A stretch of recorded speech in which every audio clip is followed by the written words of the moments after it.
നമസ്കാരം. ഒരു കാലത്ത് ആളും അർത്ഥവും നൽകി വിവിധ തീവ്രവാദ സംഘടനകളെ പ്രോത്സാഹിപ്പിച്ച് ഇന്ത്യക്കെതിരെ തീവ്രവാദ പ്രവർത്തനം നടത്തിയിരുന്ന രാജ്യമായിരുന്നു പാകിസ്ഥാൻ. ഇന്ത്യക്കുള്ളിൽ ഓരോ മാസവും ഓരോ സ്ഥലത്ത് ഓരോ ബോംബ് സ്ഫോടനങ്ങൾ ഉണ്ടായിക്കൊണ്ടിരുന്നു. അതിൽ നിരപരാധികൾ കൊല്ലപ്പെട്ടുകൊണ്ടിരുന്നു. ഈ ആക്രമണങ്ങൾക്കെല്ലാം പിന്നിൽ പാകിസ്ഥാൻ ചെല്ലും ചെലവും കൊടുത്തു വളർത്തുന്ന ഭീകരവാദ സംഘടനകളായിരുന്നു. ഈ സംഘടനകൾക്കായി പ്രവർത്തിക്കാനുള്ള എല്ലാ സഹായവും ചെയ്തു കൊടുക്കുന്നത് പാകിസ്ഥാനായിരുന്നു. ഈ ഭീകരവാദ സംഘടനകളിലെ ഭീകരന്മാരെ, അവർ റിക്രൂട്ട് ചെയ്യുന്ന ഭീകരന്മാരെ പാകിസ്ഥാൻ അവരുടെ രാജ്യത്തേക്ക് കൊണ്ടുപോയി ആയുധ പരിശീലനങ്ങൾ അടക്കം നൽകി ISIയും അതുപോലെ തന്നെ പാക് സൈന്യവും പരിശീലനം നൽകി തിരികെ ഇന്ത്യയിലേക്ക് ആയുധങ്ങളടക്കം കൊടുത്തുവിടുകയായിരുന്നു അന്ന് ചെയ്തുകൊണ്ടിരുന്നത്. ഈ ഭീകരവാദ സംഘടനകൾ ഇന്ത്യയിൽ കാണിക്കുന്ന പലതരത്തിലുള്ള അക്രമങ്ങൾ കൊണ്ട് സർക്കാരും ഈ രാജ്യവും പൊറുതിമുട്ടിയിരുന്ന ഒരു കാലഘട്ടം ഉണ്ടായിരുന്നു. പക്ഷേ ഇപ്പോൾ ഇത്തരം തീവ്രവാദ സംഘടനകളെയെല്ലാം വരുതിക്ക് നിർത്താൻ രാജ്യത്തിന് കഴിഞ്ഞിരിക്കുന്നു. മികച്ച ഒരു സുരക്ഷാ സംവിധാനത്തിനുള്ളിൽ രാജ്യം പ്രവർത്തിക്കുന്നു എന്ന കാര്യത്തിൽ തർക്കമൊന്നുമില്ല. രാജ്യത്തെ ജനങ്ങളെ ഭീകരാക്രമണങ്ങളിലൂടെ കൊന്നൊടുക്കാനും സൈനികരെ ആക്രമിക്കാനുമെല്ലാം ഓരോ സംഘടനയും രണ്ടാമതൊന്ന് ആലോചിക്കുമെന്ന കാര്യത്തിലും തർക്കമൊന്നുമില്ല. നിരവധി ഭീകര ആക്രമണ ശ്രമങ്ങളാണ് രാജ്യത്തെ രഹസ്യാന്വേഷണ ഏജൻസികളും രാജ്യത്തെ ഭീകരവിരുദ്ധ ഏജൻസികളും ഒന്നു ചേർന്നുകൊണ്ട് തകർത്തെറിഞ്ഞത്. പക്ഷേ ഇപ്പോൾ ഇന്ത്യക്കെതിരെ പ്രയോഗിച്ച അതേ ആയുധം പാകിസ്ഥാനെ തിരിച്ചടിക്കുകയാണ്. അതിന് കഴിഞ്ഞ ദിവസം നടന്ന ഒരു ആക്രമണം തന്നെ വ്യക്തമാണ്. പാകിസ്ഥാനെ ഞെട്ടിച്ച ഒരാക്രമണമാണ് കഴിഞ്ഞ ദിവസം നടന്നത്.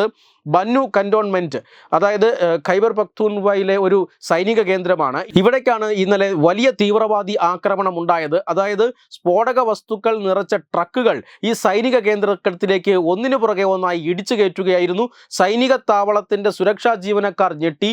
പാകിസ്ഥാൻ ഭരണകൂടവും ഒന്നടങ്കം ഞെട്ടിയ ഒരു ഭീകരാക്രമണമായിരുന്നു അത്. അതായത് 11 പേർ മരിച്ചു എന്നാണ് പാകിസ്ഥാന്റെ പ്രതിരോധ മന്ത്രാലയം പറയുന്നത്. എങ്കിൽ പോലും 30-ലധികം സൈനികർ മരിച്ചു എന്നാണ് അനൗദ്യോഗികമായി അവിടെ നിന്നും ലഭിക്കുന്ന കണക്കുകൾ.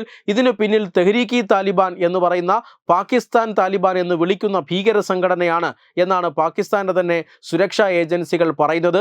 ഈ സംഘടന പാകിസ്ഥാൻ അഫ്ഗാനിസ്ഥാൻ അതിർത്തിയിൽ പ്രവർത്തിക്കുന്ന ഒരു സംഘടനയാണ്. പക്ഷേ പാകിസ്ഥാന്റെ ഏതു ഭാഗത്തും കൃത്യമായ തീവ്രവാദ ആക്രമണങ്ങൾ നടത്താൻ കഴിവുള്ള സംഘടനയാണ് തങ്ങൾ എന്ന് നിരവധി തവണ തെളിയിച്ചിട്ടുണ്ട്.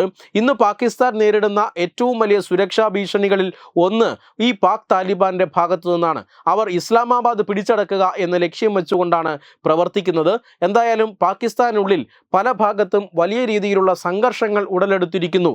പാകിസ്ഥാൻ രണ്ടായി പിളരാനുള്ള എല്ലാ സാധ്യതയും ഉണ്ട് എന്നും പലരും പറയുന്നുണ്ട്.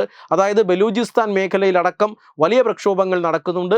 മാത്രമല്ല ചൈനയും പാകിസ്ഥാനും ഒന്നു ചേർന്നുകൊണ്ട് ബലൂചിസ്ഥാൻ പോലെയുള്ള മേഖലകളിൽ നിന്നും ധാതുക്കൾ ഖനനം ചെയ്ത് കൊണ്ടുപോവുകയും ഈ മേഖലയിലെ ജനങ്ങളെ പാർശ്വവൽക്കരിച്ച് അവർക്ക് അല്ലെങ്കിൽ അവരിലേക്ക് വിഭവങ്ങൾ എത്തിക്കാതെ ഒരു പക്ഷപാതം കാണിക്കുകയും ചെയ്യുന്ന ഒരു സാഹചര്യം പാകിസ്ഥാനിലുണ്ട്.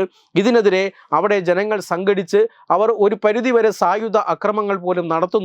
ഇത് പാകിസ്ഥാന്റെ ഭരണകൂടത്തെ ഇപ്പോൾ വല്ലാതെ ഉലയ്ക്കുന്നുണ്ട്. കാരണം പാകിസ്ഥാൻ ഇപ്പോൾ സ്വതവേ വലിയ സാമ്പത്തിക പ്രതിസന്ധിയിലാണ്. വിദേശ രാജ്യങ്ങളുടെ സാമ്പത്തിക സഹായത്തോടു കൂടിയാണ് രാജ്യത്തെ ദൈനംദിന കാര്യങ്ങൾ നടന്നു പോകുന്നത്. മാത്രമല്ല വലിയ രാഷ്ട്രീയ പ്രതിസന്ധിയും അവിടെയുണ്ട്. പട്ടാളം ഏതു നിമിഷവും ഭരണം പിടിച്ചെടുക്കാം എന്ന ഒരു അവസ്ഥ അവിടെയുണ്ട്. അതുകൊണ്ട് തന്നെ ഈ സമയത്ത് നടക്കുന്ന തീവ്രവാദി ആക്രമണങ്ങൾ പാകിസ്ഥാൻ സർക്കാരിനെ വല്ലാതെ ഉലയ്ക്കുന്നുണ്ട്. അതുകൊണ്ട് ഈ ബന്നു കന്റോൺമെൻറ്റിൽ കഴിഞ്ഞ ദിവസം നടന്ന ഭീകരാക്രമണം പാകിസ്ഥാനെ അക്ഷരാർത്ഥത്തിൽ ഞെട്ടിച്ചു കളഞ്ഞിരിക്കുന്നു. ഒരു ഭാഗത്ത് പാകിസ്ഥാൻ അഭയം നൽകിയിരിക്കുന്ന ഇന്ത്യ വിരുദ്ധരായ ഭീകരന്മാരെയെല്ലാം അജ്ഞാതർ കൊന്നൊടുക്കുന്നു. മറുഭാഗത്ത് പാക് താലിബാൻ നടത്തുന്ന വ്യാപകമായ ഭീകരാക്രമണം, ഇതെല്ലാം ജനങ്ങൾക്കിടയിൽ വലിയ പ്രതിഷേധമുണ്ടാക്കുന്നുണ്ട്.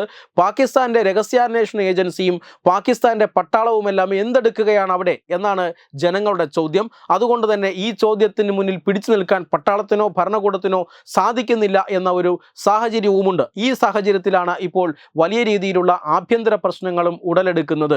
സാമ്പത്തിക പ്രശ്നങ്ങൾക്ക് പിന്നാലെ പാകിസ്ഥാന് പിന്നിൽ അല്ലെങ്കിൽ പാകിസ്ഥാനുള്ളിൽ വലിയ രീതിയിലുള്ള വിഘടനവാദവും ശക്തിപ്പെടുന്നത് സർക്കാരിനെ വലിയ രീതിയിൽ ഉലയ്ക്കുന്നുണ്ട്.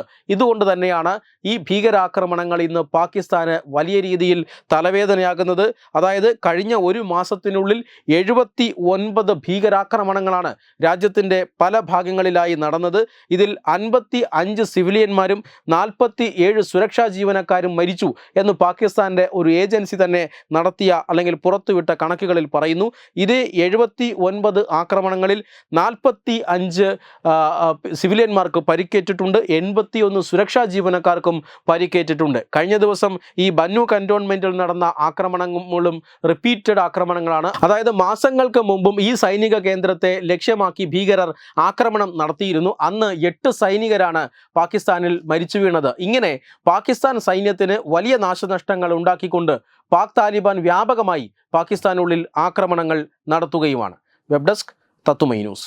Branding partner Edubix online executive education, focus physiotherapy centre Pattom, Unnath engineering Gujarat, തീർത്ഥയാത്ര.com, അയൺ ബിൽഡ് ഗുജറാത്ത്.